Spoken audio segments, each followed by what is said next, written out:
नमस्कार। 2030 का भारत देख रहे हैं आप, और 2030 के भारत में हम लगातार नए नए चेहरे आपके सामने लेकर आते हैं और तीन मुद्दों पर बात करते हैं: गरीबी, भुखमरी और शिक्षा। आज भी इन तीन ही मुद्दों पर हम लोग बात करने वाले हैं। और आज जो चेहरा हमारे साथ मौजूद है, जिनसे हम चर्चा करने वाले हैं, उनके बारे में मैं आपको बता दूं कि ये महाराजगंज से, उत्तर प्रदेश के महाराजगंज से लोकसभा प्रत्याशी रह चुके हैं, बहुजन समाज पार्टी से ताल्लुक रखते हैं। और इनसे हम गरीबी, भुखमरी, शिक्षा, नहीं कुल मिलाकर 2030 के भारत पर चर्चा करेंगे। तो सबसे पहले तो मौसमी आलम जी, आपका बहुत बहुत स्वागत है।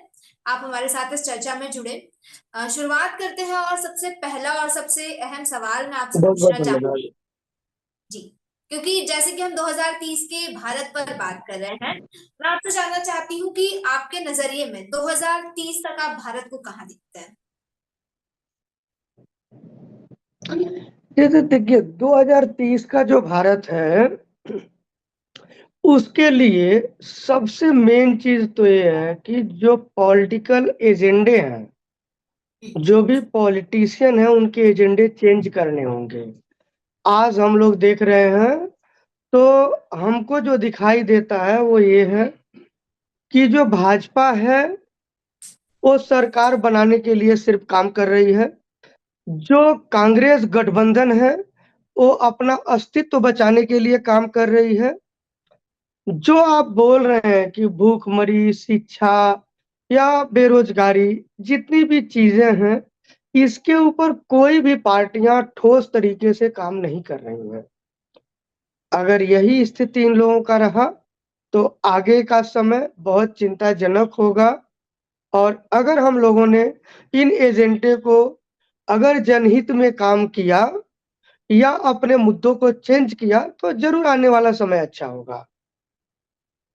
अभी तक क्या, मैं जैसे आपके अगर जिले की बात करूं, महाराजगंज की बात करूं, तो क्या स्थिति है वहां पर?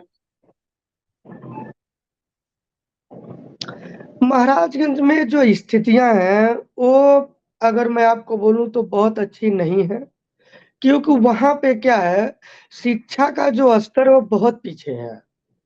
मैं अगर आप लोगों को बता दूं, सरकार अगर सही ढंग से काम करती है तो उसे क्या करना चाहिए।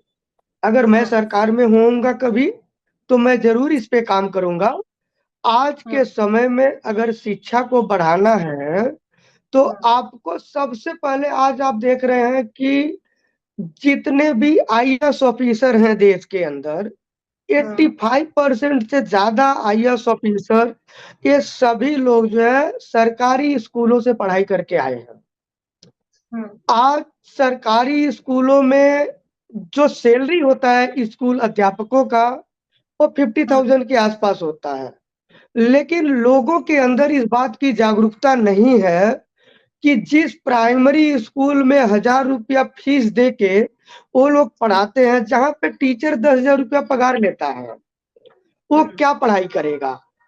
डेफिनेटली सरकारी जो स्कूल के टीचर हैं वह सिलेक्टेड हैं, बहुत अच्छे हैं, बच्चों को वहां पे भेजना चाहिए और सरकार को उसके इंफ्रास्ट्रक्चर्स को दुरुस्त करना चाहिए, तभी जाके बेहतर शिक्षा हो सकेगा।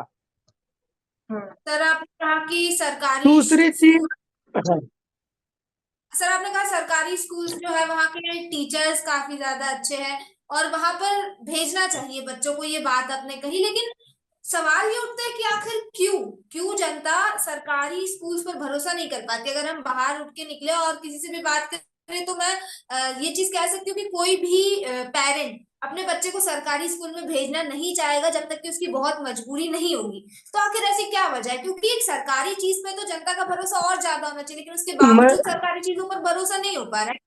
क्या जाना चाहिए इसको? मैं आपको लोगों को यही चीजें बता दे रहा हूँ जितना मैंने देखा है और जो नोटिस किया है।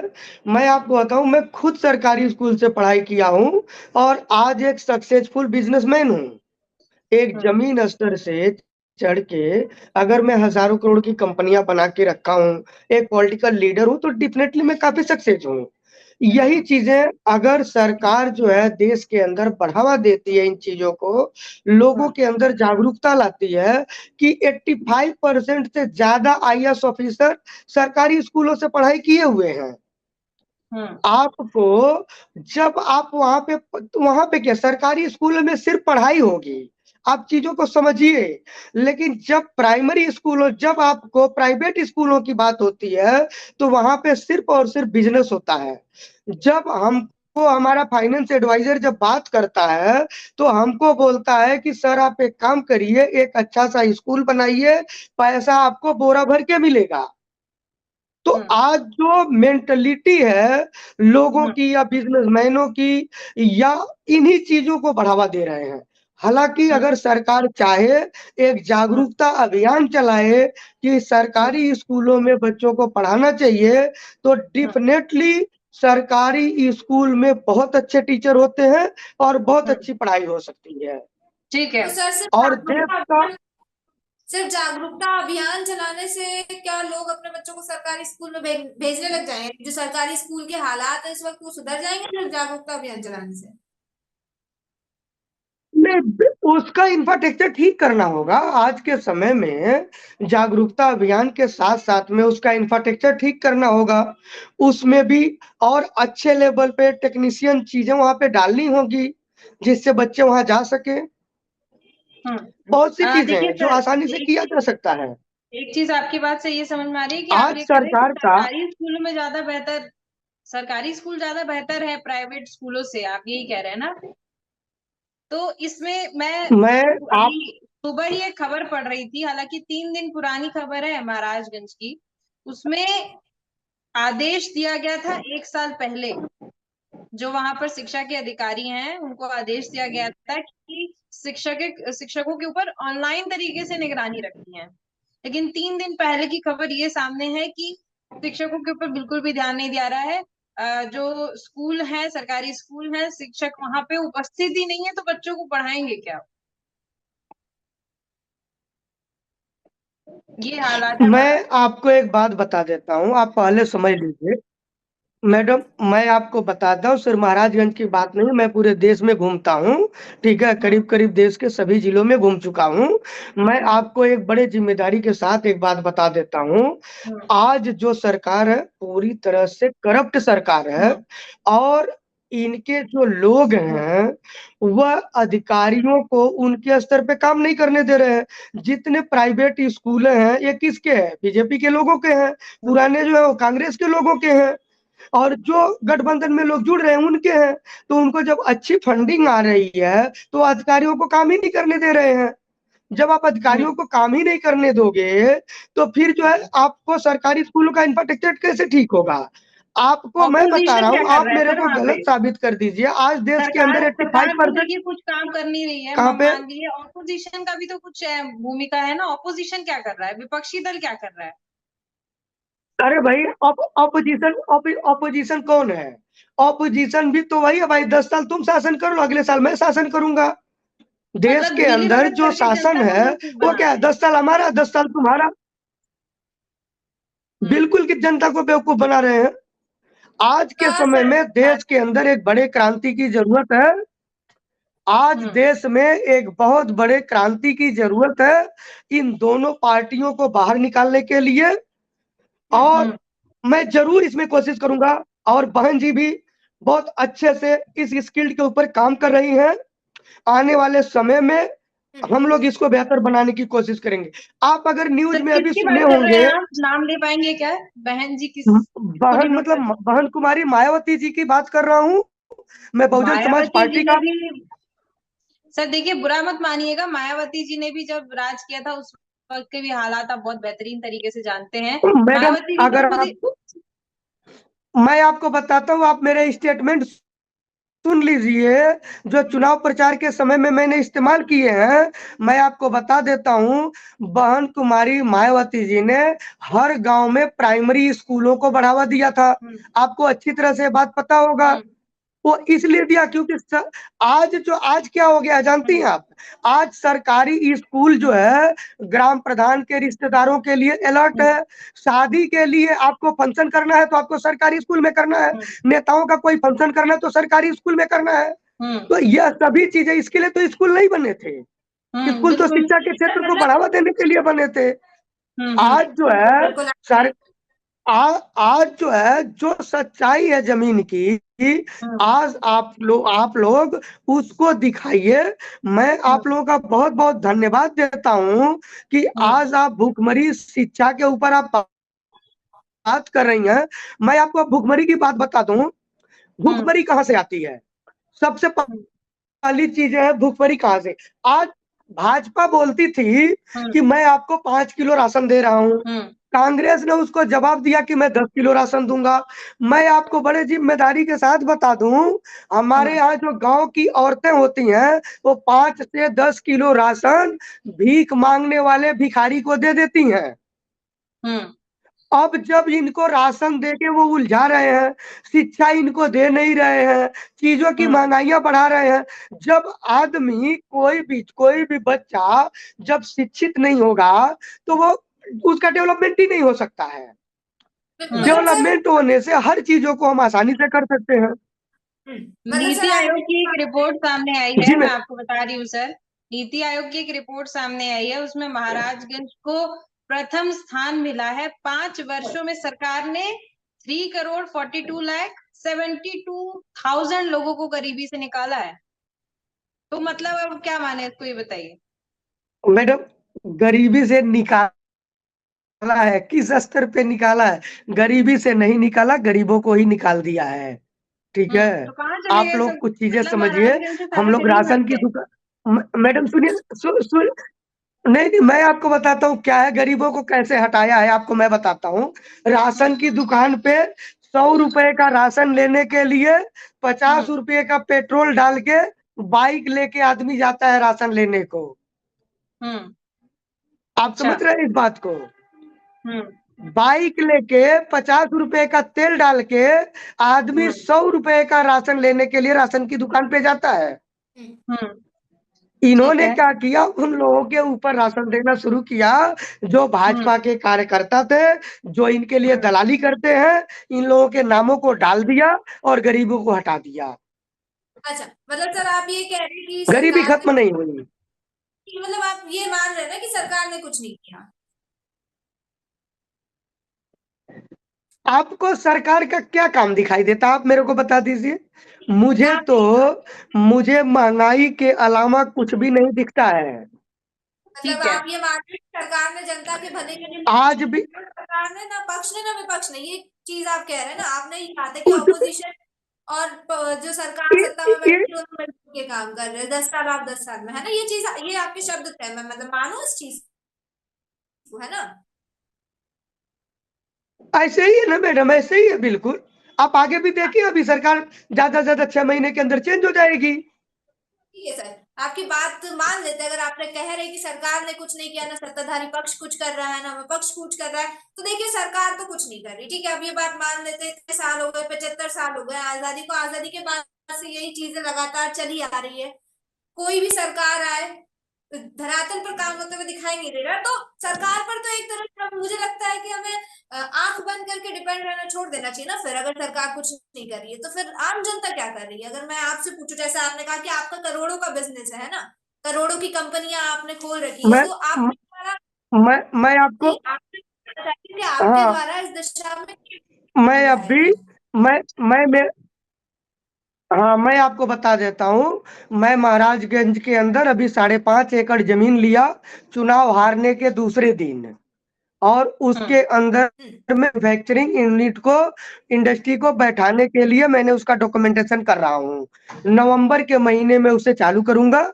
हमने बोला था 5 लाख लोगों को मैं रोजगार दूंगा अगर मैं चुनाव जीतता हूं तो, और 50,000 लोगों को सरकारी नौकरी दूंगा। लेकिन वो नहीं हो पाया, मैं चुनाव हार गया। फिर भी जो लोग मुझे वोट दिए, तो ही क्यों देंगे? चुनाव जीते बिना नहीं दे सकते हैं क्या आप?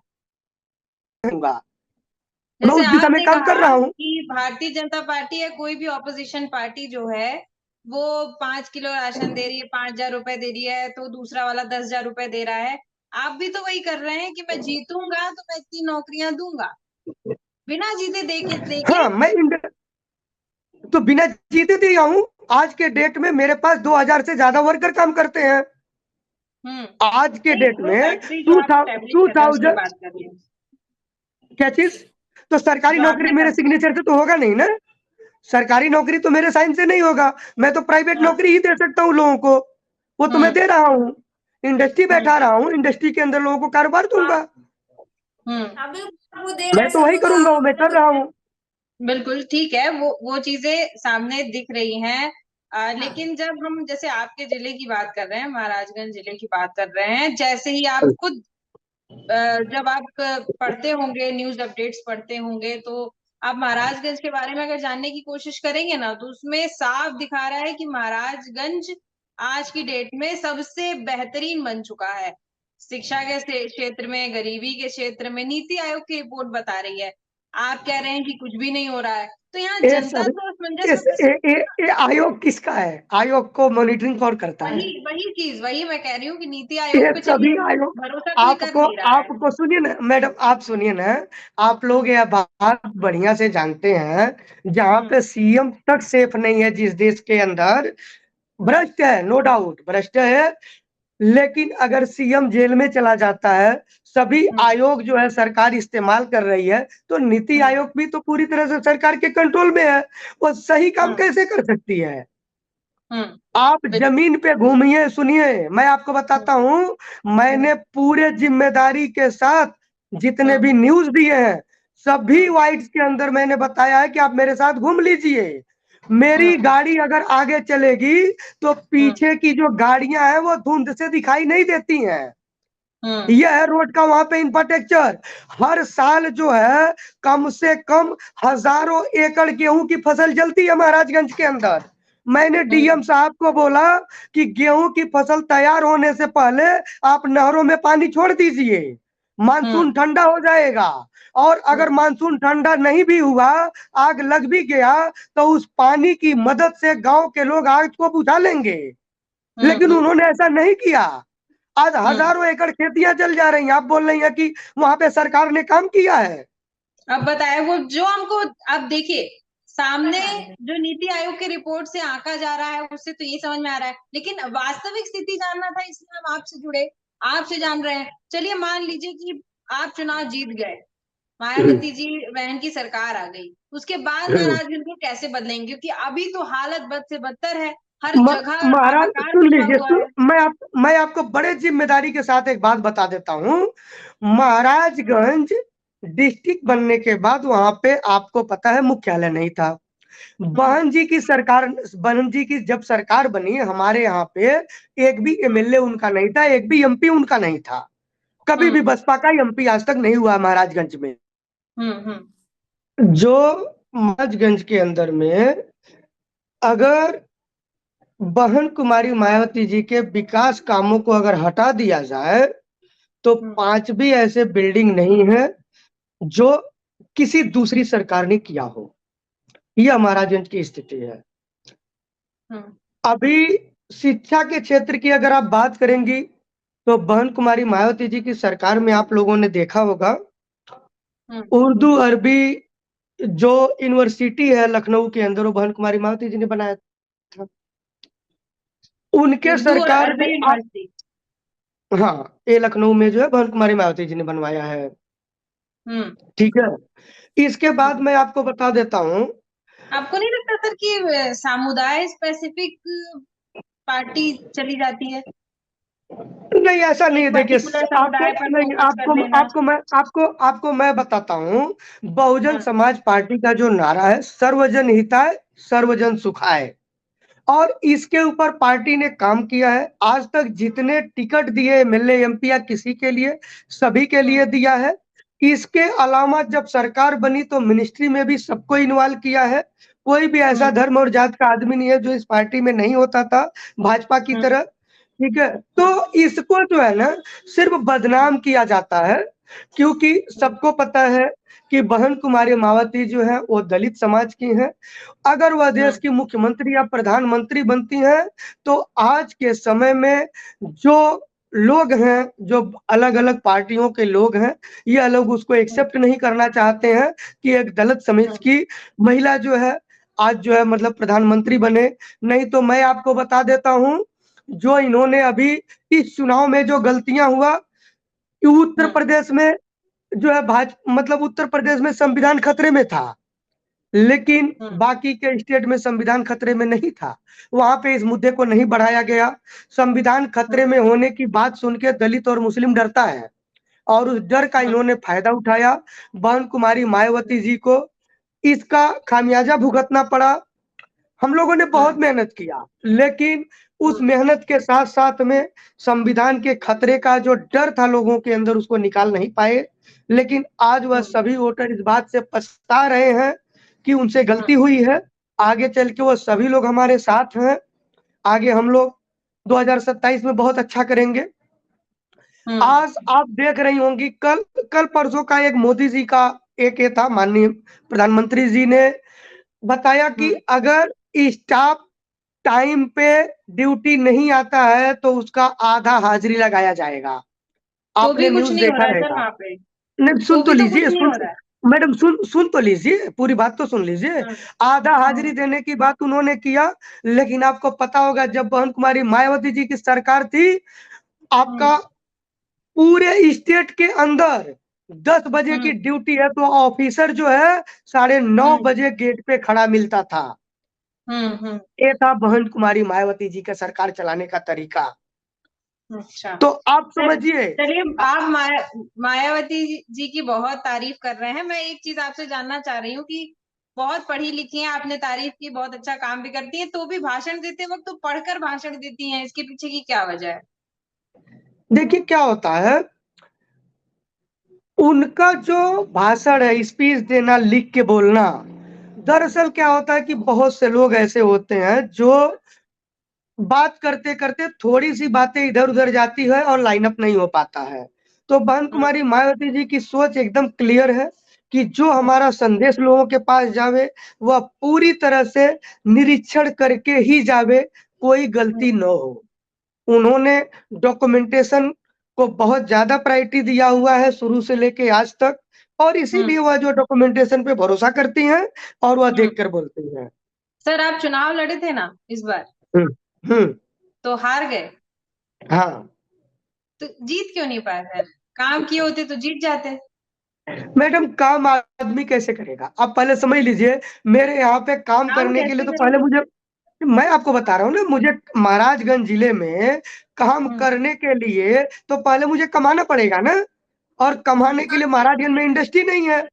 इस वजह से आप ही मुझे तो मुंबई जाना पड़ा। और जब मैं मुंबई जाके कमाया तो कमाने के बाद अब वहां पे जो खर्चा है वो मैं कर रहा हूँ। मायावती जी ने तो बहुत काम किया पहले का, तो आपको तो मेहनत करने की जरूरत ही नहीं पड़नी चाहिए ना। आपको बताए ना, लोग गुमराह हो जाते हैं ना, जनता जो है गुमराह होती है, उनको आसानी से लोग गुमराह कर लेते और हैं। गुमराह कौन करता है सर?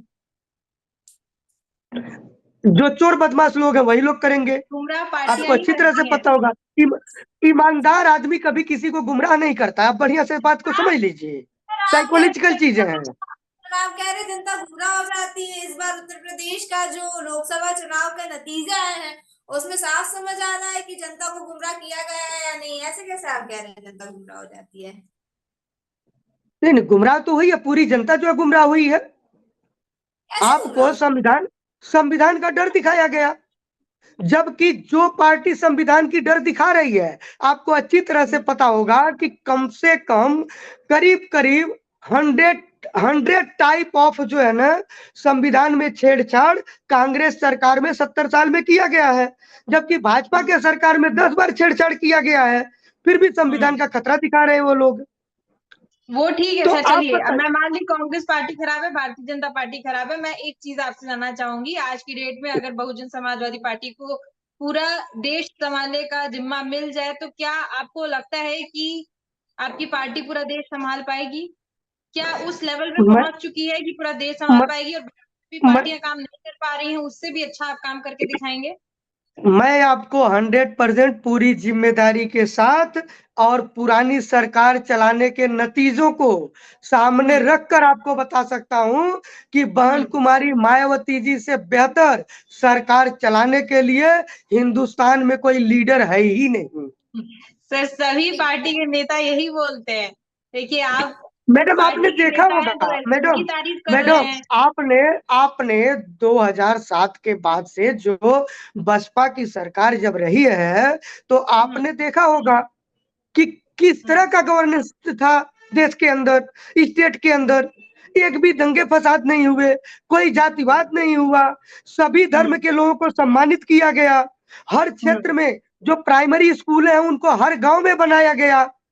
दलितों का पूरा सम्मान होता था। जनता विश्वास ही नहीं कर रही है ना इस बार के चुनाव में, फिर आपको मिल गई होती सीटें, क्यों नहीं मिल पाई? आप समझिए, सीटें नहीं मिलना। भारतीय जनता पार्टी कहते हैं ना कि गुमराह किया गया।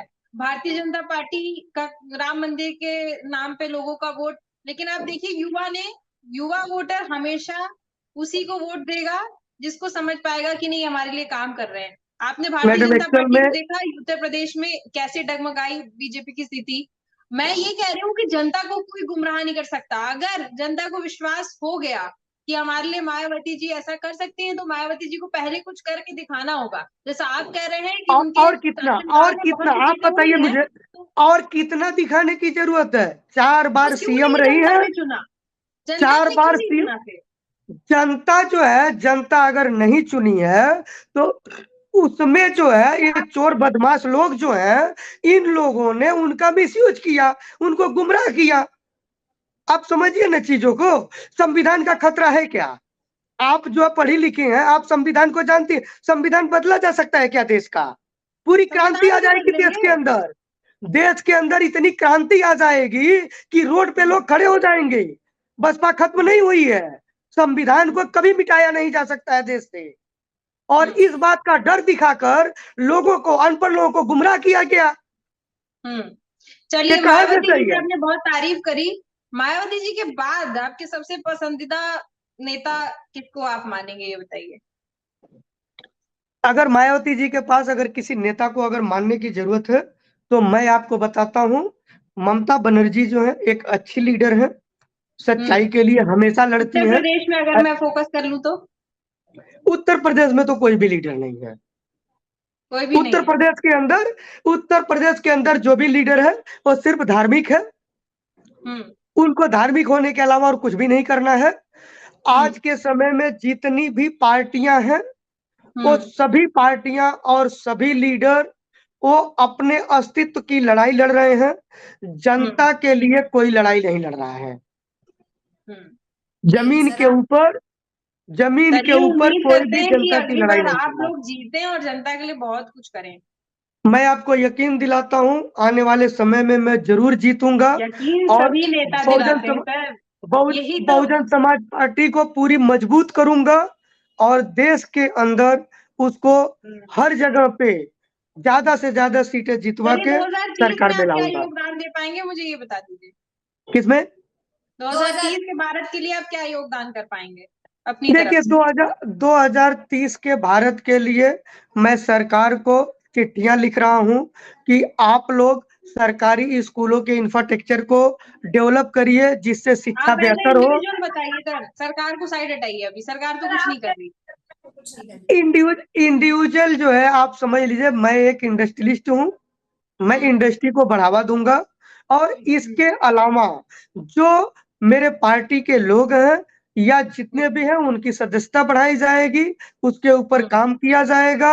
इनके लिए अलग से अभी लीगल एडवाइजर रखे जाएंगे। सरकारी अनुदान। पार्टी के लोगों के बारे में नहीं जानना चाह रहा, आम जनता के बारे में जानना चाह रहा। आम जनता के लिए आप क्या करेंगे? मैं आपको तो बताया, मैं जनता के लिए जो है मैं कल्चरल चीजें भी करता हूँ, मैं मूवी बनाता हूँ। तो एक थोड़ा सा अपना कैमरा ठीक कर लीजिए, आपका क्या आधा फेस आ रहा है फ्रेम में। जी मैडम, बताइए। ठीक है, हो गया। देखिए, आपको मैं बता देता हूँ, हमारा जो जिम्मेदारी जनता के लिए है वो वही है कि ज्यादा से ज्यादा मैं एम्प्लॉयमेंट को बढ़ावा दूं, लोगों को रोजगार मिले, जिससे लोगों को रोजगार मिले। और शिक्षा के क्षेत्र में मेरा एक फाउंडेशन है, मासमे फाउंडेशन, जो हायर एजुकेशन के लिए फंडिंग करता है। एक्सीडेंटल मेडिकल प्रॉब्लम्स के लिए मैं कुछ हॉस्पिटल्स के साथ बात कर रहा हूं कि अगर कोई भी हॉस्पिटल है उन जो एक्सीडेंट हो रहे हैं उनको इमीडिएट बेसिस पे उनका इलाज किया जाए। अगर वह तुरंत पैसे नहीं देता है तो उसके लिए मेरे फाउंडेशन का चेक बैंकों के पास होगा। बिटवीन 7 डेज पेमेंट नहीं मिलने से वो मुझसे रिकवर कर सकते हैं। मैं इसके ऊपर भी काम कर रहा हूँ, क्योंकि एक्सीडेंट एक्सीडेंट एक ऐसी चीज है, एक एक मिनट का जो समय महत्वपूर्ण होता है आदमी का जान बचाने के लिए। बिल्कुल ठीक है, तो मैं मतलब इस हम तरह का आपकी भी तरफ से सोशल ये वर्क में उम्मीद काम करें कर रहा कि हूँ। आप जो बेरोजगारी है उसको खत्म करने में आपका 2030 में ये बहुत बड़ा योगदान रहेगा, यह मान के चलते हैं। जी बिल्कुल मैडम, जरूर होगा। मैं आपको यकीन दिलाता हूँ 2030 तक कम से कम 50,000 के आसपास वर्कर हमारे साथ होंगे। चलिए, बहुत ये बढ़िया सर, बहुत बढ़िया, बहुत बहुत धन्यवाद सर हमारे साथ जुड़ने के लिए। बहुत बहुत धन्यवाद जी सर आपका। मैडम, 2030 में धन्यवाद। आपने यकीन दिलाया, 2027 में आपने कहा है कि आप जरूर जीतेंगे, ऐसा आपने यकीन दिलाया, तो 2030 में आप 2027 में मैडम मैं नहीं जीतूंगा, कि मैं चुनाव नहीं लड़ूंगा। आप समझ लीजिए, पार्टी जरूर जीतेगी और पार्टी को जिताने के लिए मेरा जितना योगदान की जरूरत है मैं जरूर करूंगा। चलिए बिल्कुल ठीक है। सर, फिर जुड़ेंगे हम, फिर आपसे चर्चा की जाएगी 2030 में, और जैसा आपने कहा है कि आप ये योगदान देंगे तो आपसे बात की जाएगी उस वक्त। अभी आपका बहुत बहुत धन्यवाद, आप हमारे साथ जुड़े और तमाम चर्चा की आपने। धन्यवाद सर। धन्यवाद सर, धन्यवाद। तो जिस तरह से आपने देखा, मोहम्मद मौसमी आलम जी हमारे साथ जुड़े थे महाराजगंज उत्तर प्रदेश से, कई सारी बातें की, और हालांकि उनके द्वारा कहा गया है कि 2030 तक इंडस्ट्रियलाइजेशन के क्षेत्र में और बेरोजगारी दूर करने के क्षेत्र में वो कई सारे कार्य करेंगे। तो 2030 में उनसे फिर मुलाकात होगी और उनसे बात होगी, और हम फिर लौटेंगे आपके सामने ऐसे ही कुछ नए चेहरे लेकर, और उनसे भी इन्हीं मुद्दों पर बात होगी कि आखिर 2030 में देश की स्थिति क्या होगी, और जो खुशहाल देश है, जो 2030 के भारत का सपना है, वो कैसे साकार होगा।